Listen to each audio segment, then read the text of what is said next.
Should I eat a fortune cookie before my match? Might help my chances.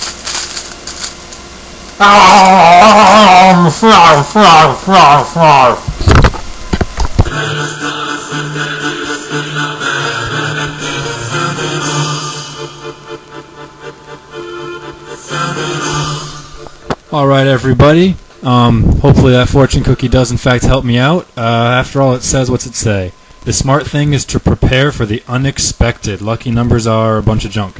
Anyway, so we got a match versus Dangerous, and well, this is in fact dangerous. So I heard rumors that he uses a scarf sizer.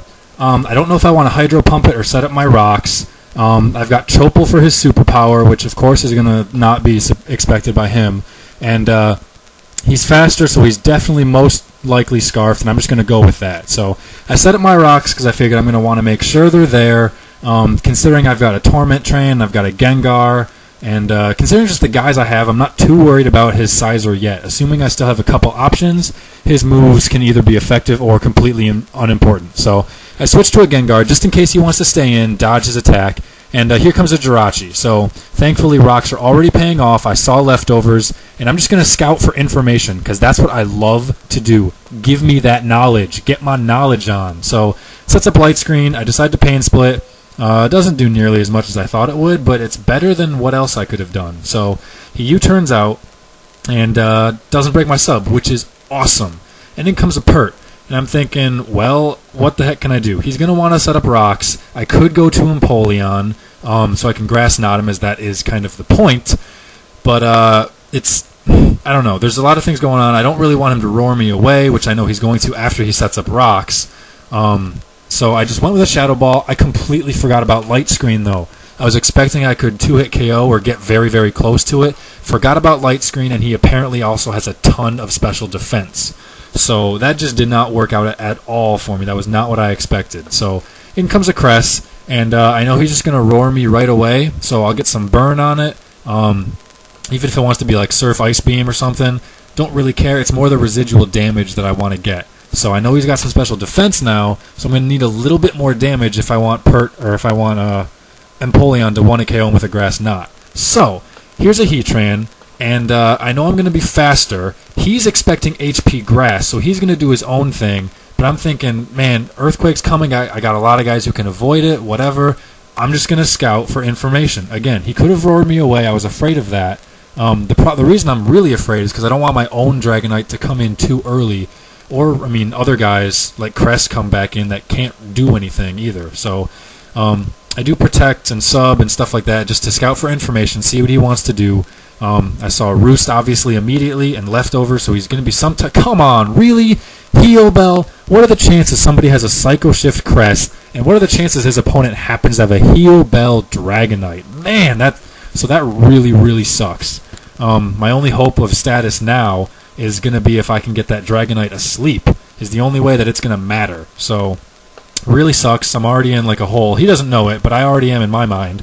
So I know that once now it's tormented as well. He absolutely can't do a thing to Heatran, so I'm trying to figure out mentally if there's a way I can bring in my own Dragonite, get up one dance, evade his Earthquake, etc.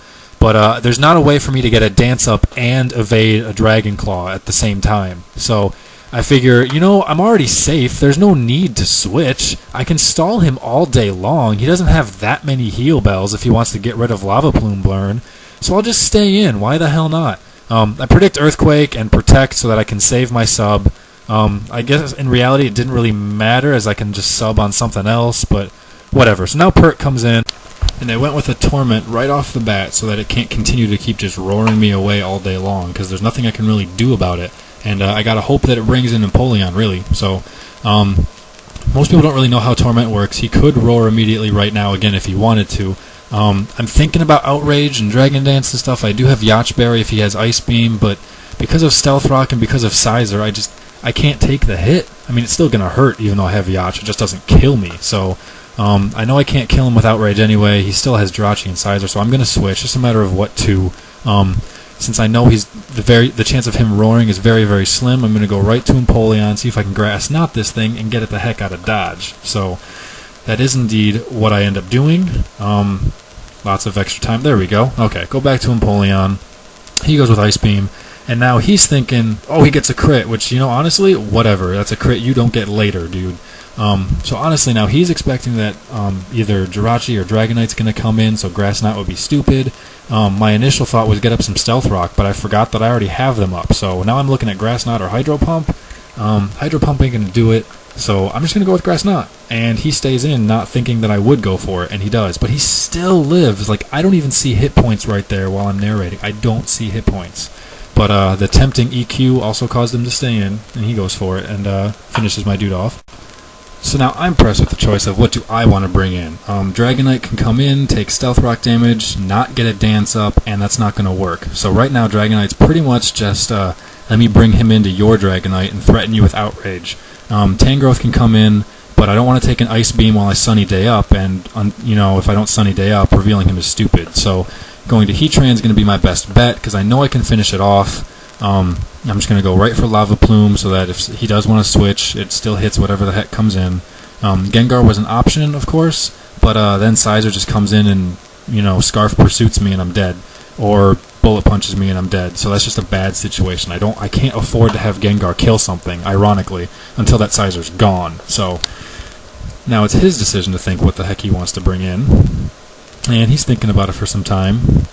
Thinking about it, wow, there's a lot of time here, I could have cut that out, whatever. In comes an Infernape, which I hadn't seen yet, so it's like, man, that sucks. Don't know what type it is. You generally, just to be on the safe side, you assume Mix-Ape, but I've got Protect, so give me that information. He uses Close Combat, which doesn't really tell me any information whatsoever, because they all have Close Combat. So now it's just a matter of, is he going to go for it again? Is he going to switch to Flare Blitz? Is he going to go for a U-turn? Is he going to do something else? And he ends up going for a U-turn. While I did think about it, I hadn't seen it yet, and there's no way to assume that he's going to have it and predict that. So I could have, and while I theoretically could have subbed, I just went to Cress. Because of Heal Bell Dragonite, ironically, MVP is probably my LVP right now. Least valuable. So here we go. If he Scarf U-turn is the turn, or is the move that he needs to do, I can switch out, but that gives him switch advantage. So my only hope is that he goes for Pursuit and I stay in, which is what I do. Plus, he ends up he makes the right move, does U-turn of his own. So at the very least, I get the actual initiative off. But he does take down my Crest, which normally I'd be pissed about, but in this match, because of Heal Bell Dragonite, you've got to be kidding me. It's not as big of a deal, so, you know, whatever. Anyway, he's got a Jirachi in there, and again, now I'm thinking, do I want to go to Heatran? Do I want to go to Tangrowth? Do I want to go to Dragonite? Dragonite needs a dance, and even then, I don't know. It's still too iffy. I don't want him setting up Light Screen, so I can't afford to have Tangrowth go in and use Sunny Day first, because then Hidden Power Fire is not going to kill. So I've got to go immediately back to Heatran and go for it right off the bat. It's pretty much my only option if I want to kill this thing, even though it's not going to be the best afterwards, because he can still do something about it, and depending on what he does is going to make it a bad scenario. But I feel like I have no choice right here, so I have to go for it. And I hit it, and sweet, it doesn't kill it. So stinky. I do get a burn, which I've been doing pretty well with the burn hacks on Lava Plume, but it's not really that big of a deal. Yeah, I guess it does help me a little bit, but he T-waves me, which is horrible. So now my chances of Heatran being able to stall out Dragonite if need be, none. I can't do it anymore, not when I'm slower. The whole point is to be faster so I can sub on his Earthquake. So he sets up a Wish, I'm just going to finish him off, but I don't. So that really sucks. That allows him to either U-turn off or, you know, just switch or stay in or something like that. I don't know. Set up a Light Screen still. It allows him to do whatever the heck he wants. He ends up switching to save it for fodder, which is a good choice. And Infernape comes in essentially unharmed. In fact, it gains hit points after Stealth Rock and Lava Plume. So major bummer that I got paralyzed there. So now it's just another big prediction fest. Since now I know he does have U-turn. I don't know his fourth move, but I know he's got U-turn.